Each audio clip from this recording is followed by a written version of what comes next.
Hello students, welcome to my YouTube channel स्टेसेट classes. Accounts में आज एक हम नई बुक स्टार्ट कर रहे हैं, that is book keeping accounting for companies account. Companies account के लिए हम दो चैप्टर पढ़ने वाले हैं इस बुक में, एक अकाउंटिंग फॉर शेयर कैपिटल और एक debentures, issue of debenture. Third chapter जो है हमारे सिलेबस से इस साल के लिए डिलीट हो गया, ठीक है। तो हमें दो चैप्टर ही करने हैं इस बुक में सिर्फ। पहला चैप्टर शेयर कैपिटल, वही स्टार्ट कर रहे हैं, accounting of share capital. Share capital करने से पहले हमें पता होना चाहिए कि कंपनी जब शेयर्स इशू करती है तो वो क्या प्रोसीजर फॉलो करती है। अब प्रोसीजर से पहले हमें यह पता होना चाहिए शेयर क्या होता है। Share is the smallest unit of capital issued by the company to raise the funds। ये क्या था सर? इंग्लिश में डेफिनेशन। कैपिटल का मतलब क्या होता है मुझे ये बताएं। जो पैसा ओनर इन्वेस्ट करता है, जो पैसा ओनर ने लगाया वो हम कैपिटल बोलते हैं हर बिजनेस में, चाहे वो सोल प्रोप्राइटर हो, चाहे वो पार्टनरशिप हो, चाहे वो कंपनी हो। सोल प्रोप्राइटर में सिर्फ कैपिटल वर्ड यूज होता है, पार्टनरशिप में पार्टनर्स कैपिटल यूज होता है, कंपनी अकाउंट में शेयर कैपिटल यूज होता है, because shareholder are the owners of the company. अब जितने भी शेयर होल्डर हैं वो ओनर हैं, तो आप बात ध्यान से सुनेंगे। शेयर होल्डर जब शेयर खरीदता है तो शेयर जो है वो पूरी कैपिटल की स्मॉलेस्ट यूनिट है, क्योंकि आप एक शेयर भी ले सकते हैं, 100 शेयर भी ले सकते हैं, 1000, 10,000, 1 लाख, जितने मर्जी शेयर आप ले लें, जितने कंपनी इशू कर रही है उसमें से जितना आपका चाहे मन उतने आप शेयर खरीद सकते हैं। तो मैंने क्या कहा, कैपिटल की स्मॉलेस्ट यूनिट को बोला जाता है शेयर कैपिटल। तो डेफिनेशन तो बेटा यही लिखनी पड़ेगी, share capital is the smallest unit of capital issued by company to raise the funds. समझ आ गई बात, डेफिनेशन क्या है? तो आप याद जरूर करेंगे, इसको बुक में हमारे पास लिखी हुई है। अब ध्यान से समझते हैं, जब कंपनी अपने शेयर इशू कर रही है, मेरी कंपनी, मैंने शेयर देने आप सबको, मैंने कहा कि मैं 1 लाख शेयर बेचना चाहता हूं, आपको जिसको जितने जितने शेयर लेने हैं मुझे बता दो कि आपने कितने लेने हैं। अब मैं क्या आपको फोन करके बताऊंगा, इंटरव्यू दूंगा, प्रेस कॉन्फ्रेंस निकालूंगा क्या? नहीं, I am going to issue a prospectus. Yes, prospectus क्या होता है? आप सबने जब किसी स्कूल कॉलेज में एडमिशन लिया होगा, स्कूल में तो लिए ही, अब आगे एडमिशन लेना है आपने कॉलेजेस में। कॉलेजेस में जब आप एडमिशन लेने जाएंगे, they will give you a prospectus. Prospectus क्या होता है? एक ऐसी बुकलेट जो बताती है कि वो ऑर्गेनाइजेशन कब सेटअप हुई थी, उसमें कौन कौन डायरेक्टर है, कितना प्रॉफिट है, कितने लोग उसमें काम करते हैं, कितनी सेल है, सब कुछ बताएगी, डिटेल अबाउट द ऑर्गेनाइजेशन। उस ऑर्गेनाइजेशन की पूरी डिटेल होगी। अब वो इस प्रोस्पेक्टस के एंड में एक स्लिप लगा देंगे। ये स्लिप से, ये इस प्रोस्पेक्टस से क्या करना चाह रहा हूं मैं पहले आपको प्रोस्पेक्टस इशू करूंगा। आप अगर चाहते हैं कि मुझे कहीं इन्वेस्ट करना है, आप मेरे प्रोस्पेक्टस को पढ़ेंगे, आप प्रोस्पेक्टस में देखेंगे कंपनी कब बनी थी, सारी डिटेल है उसमें। अगर आपको ये प्रोस्पेक्टस सही लगा, इसमें मेरी बैलेंस शीट भी होगी, पिछले सालों की। अब वो बैलेंस शीट वगैरह देखने के बाद आपको लगा yes, company is a good company, I have to invest in the company, तो आपको मैं लास्ट में एक स्लिप लगा के दूंगा। इस स्लिप को बोला जाता है एप्लीकेशन। क्या बोला जाता है? एप्लीकेशन। सपोज जो मेरी कंपनी है, मैंने आपको इशू ऑफर दिया है, इशू किए कितने share? 1 lakh share of ₹10 each, right? आपने कहा कि सर मुझे 1000 शेयर लेने हैं, किसी ने कहा सर मुझे 500 लेने हैं, किसी ने कहा सर मुझे 50 ही लेने हैं।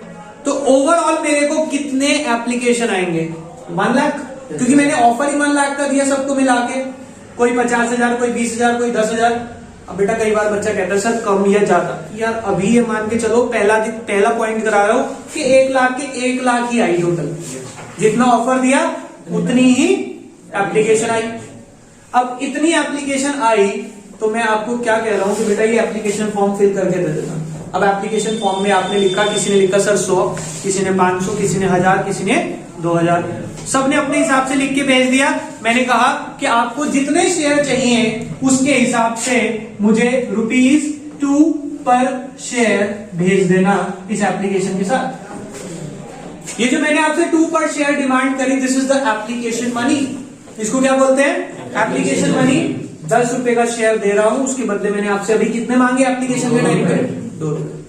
फिर कुछ टाइम बाद जब आपने मुझे अप्लाई कर दिया कि सर मुझे इतने शेयर लेने हैं, मुझे पता लग गया किसको कितने कितने देने हैं, अब मैं आपको कुछ समय बाद शेयर्स की अलॉटमेंट करूंगा। अलॉटमेंट मींस कि मैं शेयर्स आपको दे दूंगा। जब मैंने कहा कि भैया शेयर ले लो पर मुझे 3 रुपए पर शेयर और दे दो, दिस इज अलॉटमेंट मनी। ये क्या हो गई मेरी? Allotment money. अगर आप शेयर लेना चाहते हैं तो 3 रुपए और ले आए। अब क्या होता है, आपके पास आपने मुझे 3 रुपए पर शेयर दे दिए। किसी ने 100 लिए तो 100 इंटू 3 300, किसी ने 500 लिए तो 500 इंटू 3 1500, अपने हिसाब से पैसे भेज दिए। मेरे पास पैसे आ गए और मैंने आपको शेयर्स अलॉट कर दिए। अब आपके पास क्या है? शेयर्स आ गए। कितने रुपए वाले? 10 रुपए वाले, जिसमें आपने दिए कितने अभी तक? 5। अब बच्चा कई बार सोचता है कि सर मैं शेयर लेके भाग जाऊं तो बेटा आज के टाइम में ऑनलाइन ट्रेडिंग हो रही है। शेयर अगर बेचने जाओगे तो बिकेंगे तो मार्केट में ही, ऑनलाइन मार्केट में। और जिस शेयर पे जितने पैसे पेड अप होते हैं ना, वो उससे ऊपर का बिकता भी नहीं है, क्योंकि मार्केट में उसका रेट चलता रहता है कि कितने अभी और पेंडिंग है। ठीक है, तो वो फ्रॉड वाला सिस्टम तो है नहीं, उस चीज से हट जाना। अगर उसकी डिटेल चाहिए तो मैंने मेन वीडियो जब पढ़ाया था आपको चैप्टर मेन क्लास में, तब बताया सारा कुछ। अभी मैं टू द पॉइंट रिवीजन कर रहा हूं कि मुझे कितना अटेम्प्ट करना है पेपर में। तो एप्लीकेशन अलॉटमेंट, आपके पास शेयर आ गया 10 रुपए का, आपने मुझे कितने दिए अभी तक? 5 रुपए। अब मैं पहली बार कह रहा हूं कि भाई उसमें से मुझे 2 रुपए पर शेयर और दे दो। तो ये मैंने पहली बार आपसे क्या करी? कॉल मांगी। कॉल कहा? दे दो। पहली बार मांगा तो उसे क्या बोला?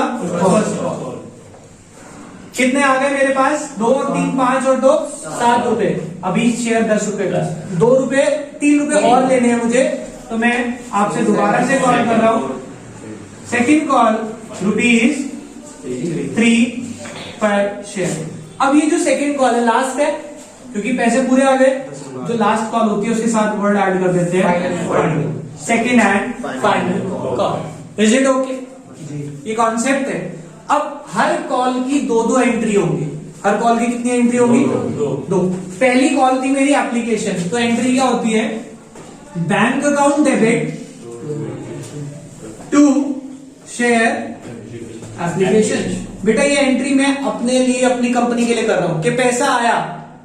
पहली बात तो कंपनी कैश कभी नहीं लेती, वो चेक से डीलिंग करती है, हमेशा सारे पैसे अकाउंट में आएंगे। तो bank account debit to share application, being application money received, being application money received. कितना आया? 1 लाख शेयर पे 2 रुपए के हिसाब से 2 लाख। Is it okay? कोई प्रॉब्लम बेटा? नहीं। और मैंने आपको अभी बताया था कि जो शेयर होल्डर पैसा देते हैं, shareholder are the owners of the company, और ओनर का पैसा कौन से अकाउंट में जाता है? कैपिटल अकाउंट में। ओनर जो भी पैसा लगाता है उसे क्या बोलते हैं? कैपिटल। तो एप्लीकेशन का जो पैसा आएगा कहां ट्रांसफर करूंगा? Share capital. तो एंट्री लिखेंगे share application account debit to share capital 2 lakh. तो मैंने पहली जो एप्लीकेशन थी मेरी उसकी दोनों एंट्री कर ली। पहले पैसा रिसीव कर लिया, फिर उसे कैपिटल अकाउंट में ट्रांसफर कर दिया। Being application money transfer to share capital. Narration क्या होगी? Being application money transfer to share capital. कोई प्रॉब्लम? समझ आ गई दोनों एंट्री? पहली बैंक टू शेयर एप्लीकेशन, फिर share application to share capital. अब इसके बाद मैं अलॉटमेंट की एंट्री करता हूं। अलॉटमेंट की एंट्री क्या होगी? Share allotment account debit to share capital. कितने की? 1 लाख इंटू 3 की थी 3 लाख। और फिर मेरी दूसरी एंट्री होगी share bank account debit to share allotment. अब इस पे हम थोड़ा सा डिस्कशन कर लेते हैं, क्योंकि जो बच्चे पहली बार कर रहे हैं इस चैप्टर को, उन्हें एक प्रॉब्लम आ सकती है कि सर एप्लीकेशन मनी पहले बैंक पैसा आया ट्रांसफर, अलॉटमेंट पहले ट्रांसफर फिर पैसा आया, ऐसा क्यों? देखो बेटा, जब मैंने आप सबको प्रोस्पेक्टस दिया तो मुझे तो नहीं पता था ना कौन कौन शेयर लेने वाला है, या मुझे पहले से सपना आ गया था? पॉसिबल ही नहीं है। तो जिसने जिसने शेयर लिए उसने पहले पैसा भेज दिया होगा, मुझे पता लग गया कि भाई पैसे आ गए, मैंने ट्रांसफर कर दिया। अब जिसने जिसने अप्लाई करा, अब मैं उन्हें सबको कहने वाला हूं, तो जब पहले कहूंगा तभी तो वो पैसे भेजेंगे, क्योंकि अलॉटमेंट तो अब मेरे हाथ में ना, मैं कब कॉल करूं अलॉटमेंट का पैसा, समझ रहे? एप्लीकेशन में आपने भेजा, रिसीव हो गया, उसके बाद ट्रांसफर। अब उसके बाद तो मैं बताऊंगा ना कि भाई अलॉटमेंट कब देनी है, 10 दिन बाद देनी है, 5 दिन बाद देनी है, फिर मैं इंटीमेट कर रहा हूं, फिर वो पैसा आएगा। Is it okay? जी भैया। इसके बाद सारी कॉल ऐसी ही चलेंगी कि पहले ट्रांसफर होगा फिर रिसीव होगा, ट्रांसफर रिसीव हर बार। समझ आ गई बात? लॉजिक क्लियर हुआ? हाँ जी। एंट्री प्लीज ये एंट्री मत गलत करना, ये एंट्री गलत होते ही मतलब क्या है कि आपका बिल्कुल बेसिक सी खराब है शेयर का। तो एप्लीकेशन पहले रिसीव फिर ट्रांसफर, अलॉटमेंट फर्स्ट कॉल या सेकंड कॉल, पहले ट्रांसफर फिर रिसीव। फर्स्ट कॉल की एंट्री क्या होगी? पहले ट्रांसफर होगी share, first call account debit to share capital, bank account debit to share first call, right? कितने से होगी entry? 2 lakhs, 1 lakh into 2 lakh। Similarly मैं बताता हूं आपको अभी रूल है, share second call to share capital और bank account debit to share second and final call. हो जाएगी एंट्री? अब बताएं क्या डाउट था आपको? नरेशन। बेटा जब भी बैंक वाली एंट्री आएगी तो जोन सी है वो अलॉटमेंट की है, तो being allotment money receive, bank वाली में पैसा आ रहा है, बीइंग अलॉटमेंट मनी रिसीव। और जब वो पैसा ट्रांसफर हो रहा है, being allotment money transfer to share capital, being first call money transfer to share capital, being first call money received. जब बैंक वाली एंट्री तो पैसा आ रहा है, तो बीइंग दैट कॉल रिसीव, और जब वो ट्रांसफर हो रहा है, being that call transfer to share capital. समझ आ गई बात? कोई प्रॉब्लम? बेटा इसको जरा फोटो क्लिक कर। देखो बेटा, हम इसमें एक नया टॉपिक एडअप करते हैं। ये तो मैंने आपको बिल्कुल एक सिंपल क्वेश्चन दिया, जैसे कि एक कंपनी ने इशू करे कितने शेयर, जो अभी हमने किया 1 लाख। इशूड शेयर ऑफ या एबीसी लिमिटेड इशूड कितने share? 1 lakh share of ₹10 each, payable as, आपको बता देंगे application ₹2, allotment ₹3, first call ₹2, second call ₹, second call पे बैलेंस, तो बैलेंस निकाल लेंगे ना? 2, 2, 4 और 3, 7, बाकी बचा 3, एंट्री कर लेंगे आप इसमें। ऐसे क्वेश्चन की अगर आपको इसी क्वेश्चन में, अब नेक्स्ट टॉपिक की तरफ मूव करा रहा हूं, इसी क्वेश्चन के आपको अगर कह दिया however company issued, sorry however applications were received for 80,000 shares, pass journal entries। इस केस में जर्नल एंट्रीज पास करके दिखाएं। देखो बेटा, समझना ही क्या है कि कंपनी ने इशू करे 1 लाख शेयर, मेरी कंपनी, मैंने शेयर इशू करे कितने? 1 लाख।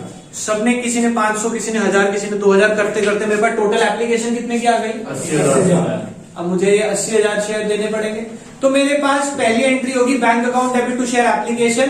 कितने से करूंगा मैं? 80,000 इंटू 2। क्यों? आपने शेयर कितने लिए मेरे से? सबने मिलके 80। तो आप पैसे भी तो 80 पे भेजेंगे या 1 लाख पे भेज देंगे? 80 पे भेजेंगे, तो मेरा पूरा क्वेश्चन कितने से चलेगा? 80,000। ठीक है। अब इसमें एक्चुअल में जो मुझे कॉन्सेप्ट इस एग्जांपल के थ्रू समझाना है, ये क्वेश्चन तो आप सबका होमवर्क है। ठीक है, इधर देखिए, मैं आपको एक कॉन्सेप्ट समझा रहा हूं। शेयर कैपिटल जो है हमारी 3 तरह की होती है बेटा। Authorise share capital, issued share capital और सब्सक्राइब।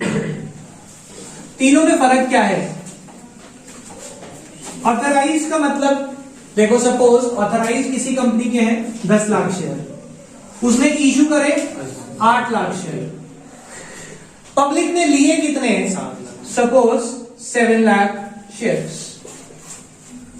अब ध्यान से समझना, जैसे इसने मेरे से अभी डाउट पूछा कि सर कंपनी कितने शेयर इशू कर सकती है, मैंने आपको कहा कि मेमोरेंडम के कैपिटल क्लॉज में लिखा होगा। अब वो जो कैपिटल क्लॉज में लिखा होता है ना, that is the authorise capital, कि इतने शेयर इशू कर सकते हैं। कितने? 10 लाख। एक्चुअल में पब्लिक को दिए कितने? 8 लाख। और पब्लिक ने लिए कितने? 7 लाख। अगर मेरे पास इस क्वेश्चन में ये दिया होता company has an authorise capital of 10 lakh share of, however company issued only 1 lakh share but public have subscribed for only 30,000 shares। अब इसके डेटा पे आया ना वापसी, तो मेरा क्वेश्चन 80,000 से चलने वाला है। तो मैं क्या कह रहा हूं, आप ध्यान से समझेंगे, अगर ये तीनों हैं तो मेरी एंट्री जो चलती है किससे चलती है? जितने शेयर पब्लिक ने लिए वो उतने में पैसा देगी। सपोज क्वेश्चन में हमारे पास ये है ही नहीं, सिर्फ ये दिया हुआ कि इतने इशू कर सकती थी, ऑथराइज्ड है, इशू कितने किए? तो बस हम ये मान लें कि जितने इशू करे सबने वो ले लिए होंगे, तभी तो हमें सब्सक्राइब बताया नहीं। तो ये मानते हैं जितने इशूड है उतने ही लोगों ने शेयर ले लिए हैं। और अगर ये भी नहीं है तो भाई कुछ ऑप्शन नहीं है, सिर्फ यही है। यानी कि first preference is always subscribe, then issued, और लास्ट में कुछ नहीं है तो समझ आ गई बात? तो आपको ये ध्यान रखना है। कई बार क्वेश्चन में बच्चा कंफ्यूज होता है मल्टीप्लाई कौन से शेयर से करूं, तो ये उसका सोल्यूशन है। अगर सब्सक्राइब यानी पब्लिक ने कितने लिए वो बता रखा है तो उससे चलेगा क्वेश्चन, और अगर वो नहीं बताया तो जितने इशूड होते हैं उससे, और अगर कुछ भी नहीं है तो ऑथराइज। ठीक है, इस क्वेश्चन में जो मैंने फ्रेम किया, कंपनी ने ऑथराइज नहीं बता रखा, ये बताया कि हमने इशू कितने करे 1 लाख और पब्लिक ने लिए कितने। तो मेरा पूरा question 80,000 into 2 application, 160 into 3 allotment, into 3 into 2 first call and into 3 second call. Is it okay? कोई प्रॉब्लम? चलो एक मिनट इसकी फोटो क्लिक कर लो। ये हो देखो बेटा, अब अगला टॉपिक जो हम इसी एग्जाम्पल के थ्रू समझ रहे हैं, that is calls in arrear. Calls in arrear ये टॉपिक है मेरा। अब कॉल्स इन एरियर का मतलब क्या होता है कि हमने पैसे मंगाए थे शेयर होल्डर्स से, उन्होंने पैसे नहीं लिए। This is the question. Suppose company ने इश्यू करे थे 1 लाख शेयर और एक शेयर 10 रुपए का था, ऐसे पे होना था। एप्लीकेशन आई मेरे पास कितने की? 80,000। आगे लिखा है mister Ram holding 500 shares failed to pay both the calls। उन्होंने क्या पे नहीं करा? दोनों कॉल्स, यानी कि फर्स्ट कॉल और सेकंड कॉल उन्होंने पे नहीं करी। इसका मतलब एप्लीकेशन अलॉटमेंट की एंट्री तो सेम रहने वाली है ना, उस पर तो कोई फर्क ही नहीं पड़ेगा। कितने से चलेगी वो? 80,000 इंटू 2, 80,000 इंटू 3। अब मैं फर्स्ट कॉल की एंट्री करूं। फर्स्ट कॉल की पहली एंट्री होगी share first call account debit to share capital. कितने से आएगी एंट्री? Normally 80,000 into 2 160। फिर मैं इसकी दूसरी एंट्री करूंगा bank account debit to share capital, to share first call, sorry normal entry करिए अभी तो। Bank account debit to share first call. कितने की फर्स्ट कॉल? 160 की आप पेमेंट लेने गए, उसमें से मिस्टर राम जिसके पास 500 शेयर थे उसने पैसे देने को फायदा नुकसान? लॉस है। लॉस डेबिट होते हैं या क्रेडिट? डेबिट। तो मैं लिखूंगा call in arrear account debit कितना? 500 शेयर्स पे कितने रुपए की? 2 रुपए की फर्स्ट कॉल थी। 1000 यानी कि मुझे कितने मिले होंगे? 1,59,000। कोई प्रॉब्लम? सिमिलर एंट्री में करूंगा सेकंड कॉल की। सेकंड कॉल की एंट्री मेरी क्या होगी? इधर ध्यान से देखें। Share second call, second and final call debit, second and final call debit to share capital. कितने से आएगी एंट्री? 80,000 इंटू 3, 240। फिर मैं सेकंड कॉल को रिसीव करूंगा। Bank account debit normal entry करें पहले to share second and final call. 240 की थी ये, पर एक पर्सन मिस्टर राम ने सेकंड कॉल का पैसा भी नहीं दिया तो नुकसान है। Call in 1500। कितने शेयर थे उनके पास? 500 शेयर पे 3 रुपए की 1500। इसमें से ये माइनस करेंगे 2,38,500 हमें रिसीव। Is it okay? समझा? एक बार इसकी भी फोटो क्लिक कर ले बेटा। तो बेटा आज हम इस क्लास में यहीं तक टॉपिक करेंगे। हमने क्या क्या पढ़ लिया? Basic question. बेसिक क्वेश्चन के बाद हमने इसमें करा 3 टॉपिक, जो 3 पॉइंट थे, ऑथराइज्ड, इशूड और सब्सक्राइब। उसके बाद हमने किया calls in arrears. Next class में हम करेंगे calls in advance, security, premium. ये दोनों टॉपिक कर लेंगे नेक्स्ट क्लास में। अभी के लिए इतना ही, बाकी के लिए बाय बाय।